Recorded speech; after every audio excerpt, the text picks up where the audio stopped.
ഓസ്വൽ നിസിയുടെ സ്നേഹവന്ദനം. ഒരു പുതിയ വീഡിയോയിലേക്ക് ഇന്ന് നമ്മൾ പ്രവേശിക്കുകയാണ്. ദൃശ്യ ശ്രവ്യ മാധ്യമങ്ങൾ എല്ലാം വാർത്തകൾക്കൊന്നും ഒരു പഞ്ഞവുമില്ലാത്ത കാലഘട്ടത്തിലാണ് നാം ജീവിക്കുന്നത്. 2 ആഴ്ചകൾക്ക് മുമ്പ് കുട്ടികൾ നടത്തിയതായ കൊലപാതക പരമ്പരയെക്കുറിച്ചുള്ളതായ വാർത്തകളായിരുന്നുവെങ്കിൽ അവരുടെ മരണവാർത്തയും അവരുടെ കുടുംബചരിത്രങ്ങളും അവരുടേതായ അവർ ഉപയോഗിച്ചതായ വസ്തുക്കളും ഇതിനെക്കുറിച്ചൊക്കെയുള്ള കാര്യങ്ങളായിരുന്നുവെങ്കിൽ കഴിഞ്ഞ ആഴ്ച മറ്റൊരു സംഭവമായിരുന്നു. അതായത് ലഹരി കടത്തും അതുപോലെ ലഹരിയുടെ ഉപയോഗവും ലഹരിയുടെ വിപണന സ്ഥലങ്ങളെല്ലാം കണ്ടുപിടിച്ച് പോലീസും എക്സൈസും ഒരു അറസ്റ്റ് ചെയ്യുകയും അങ്ങനെയുള്ള കോലാഹലങ്ങളായിരുന്നു കഴിഞ്ഞ ആഴ്ച നടന്ന സംഭവം. ഈ ആഴ്ചയാണെങ്കിൽ അതിൽ വ്യത്യസ്തമായിരിക്കുന്ന സംഭവമാണ്. ഒരു സിനിമയെ ചുറ്റിപ്പറ്റിയുള്ളതായ പ്രതിവാദങ്ങളായിരുന്നു ഈ ആഴ്ചയിലെ മുഖ്യ വാർത്തകൾ. ഇതെല്ലാം കാണുമ്പോ ചിലർ പറയുന്നത് ഇങ്ങനെയാണ്: ഞങ്ങളുടെ സംശുദ്ധമായിരിക്കുന്ന രാഷ്ട്രീയത്തിന് അതിന്റെ പേരുദോഷം വരുത്തുവാൻ വേണ്ടി ഈ സിനിമ പ്രവർത്തിച്ചു, അല്ലെങ്കിൽ സിനിമയിലെ അണിയറ പ്രവർത്തകർ പ്രവർത്തിച്ചു കോലാഹലങ്ങൾ ഉണ്ടാക്കി. അതുപോലെ തന്നെ മതാധ്യക്ഷന്മാർ പറഞ്ഞു, ഞങ്ങളുടെ മതത്തെയും അതുപോലെ ഞങ്ങളുടെ ആരാധന പുരുഷനെയും ഇവർ അവഹേളിക്കുന്നതാണ് ഈ സിനിമയിൽ എന്ന് പറയാൻ ഇടയായി. ഇനി സ്ത്രീവിരുദ്ധത ഈ സിനിമയിലുണ്ട് എന്ന് സാമൂഹ്യ പ്രവർത്തകരും മുറവിളി കൂട്ടി. ഇതെല്ലാം നമ്മൾ കണ്ടും കേട്ടുമിരിക്കുകയാണ് ദിവസം. എന്നാൽ എനിക്കൊരു സംശയം തോന്നി ഇങ്ങനെയാണ്: ഈ രാഷ്ട്രീയക്കാരെല്ലാം തന്നെ അവരുടെ രാഷ്ട്രീയത്തിന് നല്ല പേരുണ്ടാക്കുവാൻ മതിപ്പുളവാക്കുന്ന വിധത്തിലുള്ള പ്രവർത്തനമാണോ നടത്തുന്നത്? ഈ മത അധ്യക്ഷന്മാരും മതമേലധ്യക്ഷന്മാരും ഒക്കെ അവരുടെ ഉൾപ്പെട്ടു നിൽക്കുന്ന മതത്തിനും അല്ലെങ്കിൽ അവരുടെ ആരാധന പുരുഷനും ഒരു അപമാനം ഉണ്ടാക്കാത്ത വിധത്തിലാണോ അവർ ജീവിക്കുന്നത്? ഇനി സാമൂഹ്യ പ്രവർത്തകർ പറയുന്നത് സ്ത്രീവിരുദ്ധത എന്ന് പറയുന്നത് ഇവിടെയുള്ള എല്ലാവരും തന്നെ അതിന് വേണ്ടി കഠിനാധ്വാനം ചെയ്യുകയും അതുപോലെ തന്നെ യാതൊരു വിധത്തിലുള്ള അവരുടെ ജീവിതം കൊണ്ട് ഒരു വിധത്തിലുള്ള സമൂഹത്തിന് ദോഷം ചെയ്യുന്നില്ലേ? എന്നാൽ ഇതെല്ലാം സംഭവിക്കുന്നുണ്ട്. പിന്നെ ഓരോരോ വിഷയങ്ങൾ വരുമ്പോ അതിന്റെയൊക്കെ പേരിൽ ഒരു പ്രതിവാദങ്ങളും ഒരു കോലാഹലങ്ങളൊക്കെ ഉണ്ടാക്കി ജനശ്രദ്ധ തിരിക്കാൻ വേണ്ടി ചെയ്യുന്ന ഒരു പദ്ധതിയാണ് എന്ന് മാത്രമേ നമുക്കിത് കാണാൻ കഴിയുള്ളൂ.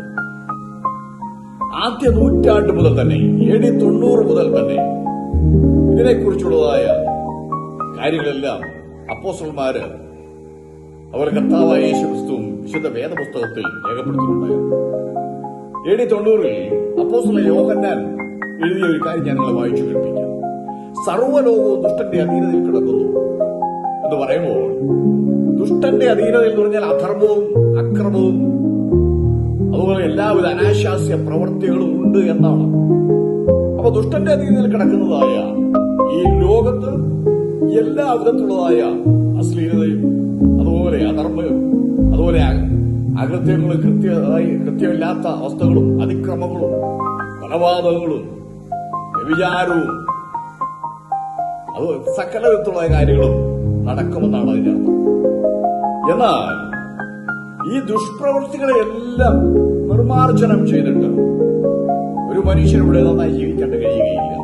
കാരണം ആ ദുർമാർഗങ്ങളുടെയും അനാശാസ്യ പ്രവൃത്തികളുടെയും ലഹരിയുടെ എല്ലാം മധ്യത്തിൽ അതിനോട് വിട പറഞ്ഞു അതിൽ ഞാൻ ഒരിക്കലും ഉൾപ്പെടുകയില്ല എന്നുള്ളതായി തീരുമാനമെടുത്ത് മുന്നോട്ട് പോവുകയാണെങ്കിൽ അങ്ങനെയുള്ളവർക്കാണ് ഇവിടെ നിലനിൽക്കാനായിട്ട് കഴിയുന്നത്. അല്ലെങ്കിൽ സാഹചര്യങ്ങളെല്ലാം അവനനുകൂലമാക്കി കൊടുത്താൽ അവൾക്ക് അനുകൂലമാക്കി കൊടുത്തുകൊണ്ട് അങ്ങനെ ഒരു നല്ല ജീവിതം നയിക്കാൻ കഴിയുമെന്ന് സ്വപ്നത്തിൽ പോലും ചിന്തിക്കേണ്ട ആവശ്യമില്ല. ആദ്യ മനുഷ്യന്റെ കാലം മുതൽ തന്നെ പാപം ലോകത്തിലുണ്ട്. അതുകൊണ്ടാണ് ആദ്യ മനുഷ്യനെ ദൈവം ചില ഉത്തരവാദിത്വങ്ങൾ ഏൽപ്പിച്ചതായിട്ട് നമ്മൾ ബൈബിളിൽ വായിക്കുന്നത്. ദൈവ മനുഷ്യനെ കൂട്ടിക്കൊണ്ടുപോയി ഏദൻ തോട്ടത്തിലെ വേല ചെയ്യുവാനും അതിനെ കാപ്പാനും അവിടെ ആക്കി എന്ന് നാം വായിക്കുന്നു. ഉൽപ്പത്തി 2:15. അപ്പോ ഏദൻ തോട്ടത്തിൽ ആകെ 2 പേരേ ഉള്ളൂ, മനുഷ്യൻ 2 പേരേ ഉള്ളൂ. പിന്നെ എന്തിനാണ് ഈ തോട്ടം സൂക്ഷിക്കേണ്ടത്? എന്തിനാണ് അവര് ഇത് കാക്കേണ്ടത് എന്ന് പറഞ്ഞാൽ ഇതിനൊരു ശത്രുവുണ്ട് എന്നുള്ളതായിരുന്നു ആ വാക്കിൽ നിന്ന് അല്ലെങ്കിൽ ദൈവം അവരോട് കൽപ്പിച്ചത് അങ്ങനെയായിരുന്നു. പക്ഷെ അവരക്കാര്യത്ത് പരാജയപ്പെട്ടു പോയി. അതുകൊണ്ട് അവർ പാപത്തിൽ വീണു എന്ന് വിശുദ്ധ ബൈബിൾ പറയുന്നു. അപ്പൊ രണ്ട് മനുഷ്യർ മാത്രം ലോകത്തുള്ള സമയത്തും ഈ പാപത്തിൻ്റെതായ പ്രവണത ആ ഏദൻ തോട്ടത്തിൽ ഉണ്ടായിരുന്നു എന്നുള്ളതാണ്. അങ്ങനെയാണെങ്കിൽ കോടാനുകൂടി ജനങ്ങളുള്ളതായ അധിവസിക്കുന്നതായ ഈ ഭൂമിയിൽ ഇപ്പോൾ എല്ലാവിധത്തിലുള്ളതായ അസാൻമാർഹികതയും തിന്മയും ഉണ്ടാകുമെന്നുള്ളതിന് സംശയമില്ലല്ലോ. ആദമിന്റെ മകനായ കയീനോട് ദൈവം ഇങ്ങനെ പറഞ്ഞു, പാപം നിന്റെ വാതിൽക്കൽ കിടക്കുന്നു, അതിന്റെ ആഗ്രഹം നിങ്കിലേക്കാകുന്നു, നീയോ അതിനെ കീഴടക്കണം എന്ന് കൽപ്പിച്ചു. അപ്പോ കയീന്റെ വാതിൽക്കൽ പാപം കിടക്കുന്നുവെന്ന് ദൈവം കയീനോട് പറഞ്ഞു. അന്ന് എത്ര ജനങ്ങളുണ്ട് ഭൂമിയിൽ? അപ്പൊ ആ ആരംഭകാലം മുതൽ തന്നെ മനുഷ്യവർഗം ഈ ഭൂമിയിൽ വന്ന ആ കാലം മുതൽ തന്നെ പാപവും അക്രമവും എല്ലാം അനീതിയും എല്ലാം തന്നെ ഈ ലോകത്തുണ്ടായിരുന്നു.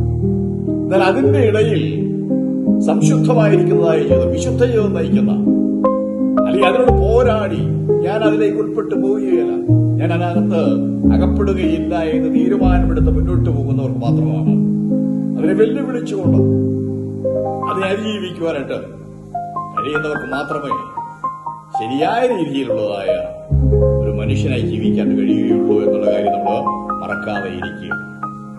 അപ്പൊ നമ്മൾ തിന്മകളെല്ലാം നീക്കിയിട്ട് തിന്മയില്ലാതെ ജീവിക്കാനായിട്ട് കഴിയുമെന്ന് നാം ആരും സ്വപ്നത്തിൽ പോയി ചിന്തിക്കേണ്ട ആവശ്യമില്ല. ഈജിപ്തിലെ പൊത്തിഫറിന്റെ ഭാര്യ ജോസഫിനെ വശീകരിക്കാനായിട്ട് ശ്രമിച്ചപ്പോൾ അവന്റെ ഹൃദയം വിശുദ്ധിയിൽ ഉറച്ചു നിന്നതിനാൽ ജോസഫ് ആ സ്ത്രീയുടെ ഇംഗിതത്തിന് വഴങ്ങിക്കൊടുത്തില്ല. അതായത് തന്റെ വിശുദ്ധിയെ വിറ്റുകളഞ്ഞില്ല എന്ന് കാണാൻ കഴിയും. അതുകൊണ്ട് ജോസഫിനെ കുറിച്ച് പറയുന്നത് ഇങ്ങനെയാണ്. മോശ തന്റെ പുസ്തകം എഴുതിയപ്പോൾ ആ പുസ്തകത്തിൽ മോശ ഇപ്രകാരം രേഖപ്പെടുത്തി. ഉൽപ്പത്തി പുസ്തകം 49:22 വാക്യം, ജോസഫ് ഫലപ്രദമായ ഒരു വൃക്ഷം, നീരുറവിനരികെ ഫലം നൽകുന്ന ഒരു വൃക്ഷം തന്നെ, അതിന്റെ കൊമ്പുകൾ മതിലിന്മേൽ പടരുന്നു എന്ന് മോശ ജോസഫിനെ കുറിച്ച് എഴുതി വെച്ചു.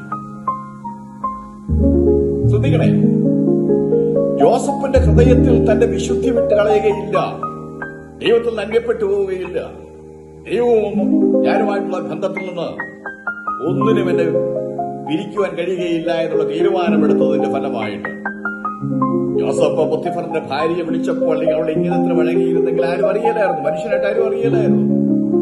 അവനെ ഏത് വിധത്തിൽ സംരക്ഷിക്കുവാനായിട്ട് പൊത്തിഫറിന്റെ ഭാര്യ കഴിയുമായിരുന്നു. പക്ഷെ അങ്ങനെയല്ല ചെയ്തത്. ജോസഫ് അവളുടെ ഇംഗിതത്തിന് വഴങ്ങാതിരുന്നതുകൊണ്ട് അവനെ പിടി ജയിലിലിട്ടു. ഒക്കെ കാര്യങ്ങൾ ശരിയാണ്. പക്ഷേ സ്ഥലം വന്നു കഴിഞ്ഞപ്പോൾ ശ്രദ്ധിച്ച്, നീരുറവിനരികെ നിൽക്കുന്നതായ വലിയ വൃക്ഷം പോലെ, എപ്പോഴും ഫലം കായ്ക്കുന്ന വൃക്ഷം പോലെ ജോസഫ് ആയി തീർന്നു. എന്ന് പറഞ്ഞാൽ ആ ഈജിപ്തിലെ ഫറവോന്റെ രണ്ടാമനായിട്ട് ഭരണത്തിൽ, അല്ലെങ്കിൽ അവിടുത്തെ ഭരണാധികാരി രണ്ടാമനായിട്ട് അവന് വാഴുവാനായിട്ട് കഴിഞ്ഞു എന്നുള്ളത് കാണും. ജോസഫ് സകലർക്കും ഫലം കൊടുക്കുന്ന ഒരു വൃക്ഷം പോലെ പടർന്നു പന്തലിച്ചു. ദൈവത്താൽ അവൻ അനുഗ്രഹിക്കപ്പെട്ടു. കർത്താവിന്റെ സ്നേഹത്തിനും കൃപയ്ക്കും ജോസഫ് യോഗ്യനായി, അവര് മാനപാത്രമായി തീർന്നു എന്ന് നമ്മൾ വിശുദ്ധ വേദപുസ്തകത്തിൽ ജോസഫിനെ കുറിച്ച് പഠിക്കുന്നു. ദാനിയേലിന്റെ ജീവിതം നാം ഒന്ന് പരിശോധിക്കുകയാണെങ്കിൽ അശുദ്ധിയും ദുഷ്ടതയും നിറഞ്ഞ ബാബിലോണിലേക്കാണ് അടിമയായിട്ട് ഈ ദാനിയേലിനെ പിടിച്ചുകൊണ്ടുപോകുന്നത്. അതിനു മുമ്പേ തന്നെ ബാബിലോണിന്റെ പടിവാതിൽക്കലേക്ക് കാലെടുത്ത് വെക്കുന്നതിന് മുൻപേ തന്നെ ദാനിയേൽ ഒരു തീരുമാനമെടുത്തു. എന്റെ അശുദ്ധിക്ക്,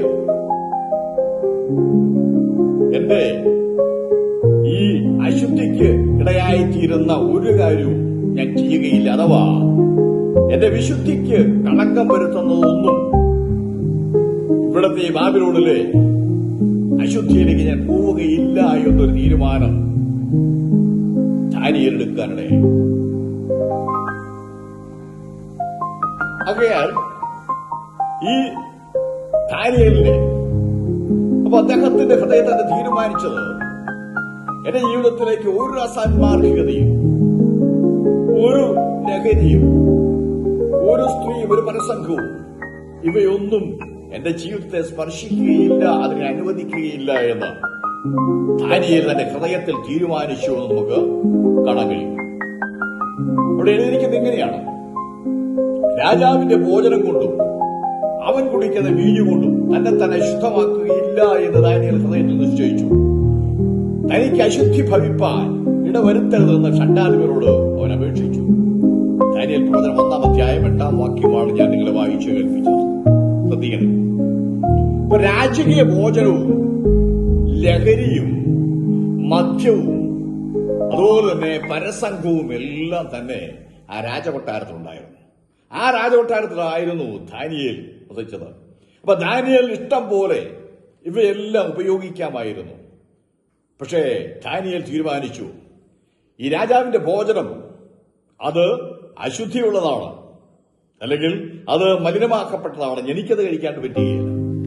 അവർ കുടിക്കുന്നതായ വീഞ്ഞ്, മദ്യം, അത് ലഹരിയാണ്, എനിക്ക് ഉപയോഗിക്കാൻ പാടില്ല. അവിടെ നടക്കുന്നതായ പരസംഗങ്ങൾ, അതൊന്നും എനിക്ക് പറ്റുകയില്ല. ഞാനത് ചെയ്താൽ ഞാൻ സേവിക്കുന്നതായ ദൈവം എന്നിൽ നിന്ന് അകന്നു മാറും, അല്ലെങ്കിൽ ഞാനും ദൈവവും തമ്മിൽ ഒരു ബന്ധമില്ലാതായി തീരും.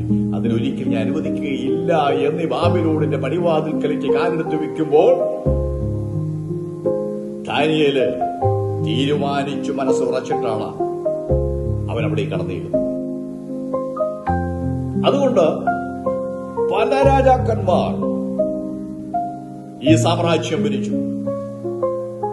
ആ രാജാക്കന്മാരുടെ എല്ലാം കാലത്തും ദാനിയേൽ എന്ന് പറയുന്നതായ ഈ പുരുഷൻ ഈ രാജാക്കന്മാരുടെ കാലത്തൊക്കെ ബാബിലോണിലെ പ്രധാനപ്പെട്ട പദവി അലങ്കരിക്കുന്നുണ്ടായിരുന്നു. കാരണം നിങ്ങൾക്ക് മനസ്സിലായോ? അശുദ്ധിയുടെയും അസന്മാർഗീയതയുടെയും ലോകത്തിൽ ജോസഫിനെയും ദാനിയേലിനെ പോലെ നമുക്കും നിലകൊള്ളുവാനായിട്ട് സാധിക്കും. ലോകത്തിൽ ലഹരി ഉണ്ടാകട്ടെ, പക്ഷേ അത് ഞാൻ കഴിക്കുകയില്ല എന്ന് തീരുമാനമെടുത്താൽ നിന്നെ പിടിച്ചു കഴിപ്പിക്കുന്ന കാര്യം ഉണ്ടാകുകയില്ല. ഇവിടെയുള്ളതായ അശുദ്ധിയിൽ ഞാൻ പോകുകയില്ല എന്ന് തീരുമാനമെടുത്താൽ നിന്നെ അശുദ്ധിയിലേക്ക് കൊണ്ടുപോകാൻ പറ്റാനും ഉണ്ടാകുകയില്ല. അതുപോലെ തന്നെ ഞാൻ ഉൾപ്പെട്ടു നിൽക്കുന്ന എന്റെ മതത്തിന്, അല്ലെങ്കിൽ എന്റെ സഭയ്ക്ക് ഞാൻ മുഖാന്തരം ഒരു പ്രശ്നം ഉണ്ടാകുകയില്ല, ഒരു കളക്കം ഉണ്ടാക്കുകയില്ല എന്ന് തീരുമാനമെടുത്താൽ അത് തെറ്റിപ്പിക്കാൻ, അല്ലെങ്കിൽ അത് വ്യതിചലിപ്പിക്കാൻ പറ്റാനും ഉണ്ടാവില്ല.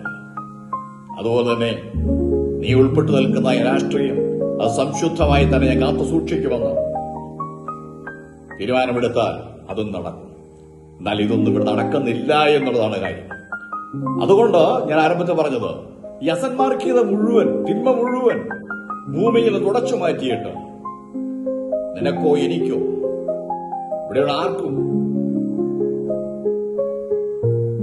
നല്ല ജീവിതം നയിക്കാൻ കഴിയുകയില്ല. ഇതിനോട് പോരടിച്ചുകൊണ്ട്, ഇതിനെ വെല്ലുവിളിച്ചുകൊണ്ട്, ഇതിൽ അതൊന്നും ആ അശുദ്ധമായിരിക്കുന്ന യാതൊരു മാർഗവും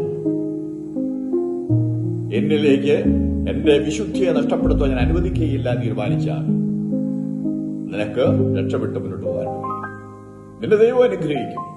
ദൈവീയ സാന്നിധ്യം അനുഭവിച്ചറിയാൻ കഴിയും.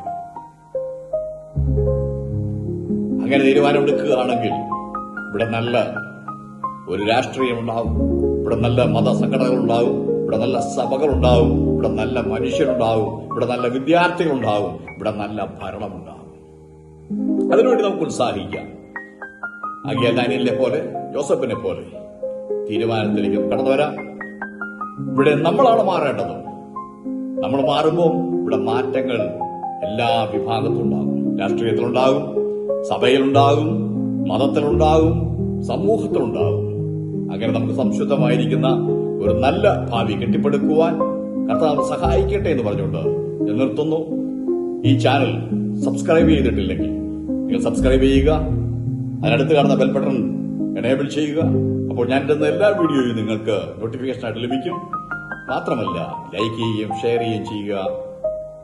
വീണ്ടും പുതിയൊരു വീഡിയോ ആയിട്ട് കടന്നു വരുന്നതുവരെ എല്ലാവർക്കും നന്ദി, നമസ്കാരം.